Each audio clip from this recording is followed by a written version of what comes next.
O'zbekiston Respublikasi Prezidenti Shavkat Mirziyoyev bugun Turkman xalqining milliy yetakchisi, Turkmaniston xalq maslahati raisi Gurbanguli Berdimuhamedov bilan telefon orqali muloqot qildi. Suhbat avvalida davlatimiz rahbari Gurbanguli Berdimuhamedovni tavallud kuni bilan samimiy qutlab, mustahkam sog'liq, oilaviy baxt saodat, qardosh Turkmaniston xalqiga esa tinchlik, osoyishtalik va ravnaq tiladi. O'z navbatida xalq maslahati raisi O'zbekiston yetakchisiga Turkmaniston prezidenti Serdar Berdimuhamedovning salomini yetkazdi. Tomonlar strategik sheriklikning bugungi holatini yuksak baholadilar. Barcha darajalarda yaqin va samarali aloqalar davom ettirilmoqda.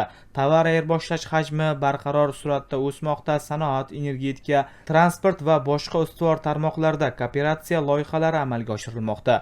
Shovot-toshovuz savdo zonasi unumli faoliyat yuritmoqda. Hududlararo ishbilarmonlik va madaniy-gumanitar almashinuvlar kengaymoqda. Yaqinda Ashxobod shahrida bo'lib o'tgan hukumatlararo komissiya va ishbilarmonlar kengashi yig'ilishlarining yakunlari yuksak baholandi.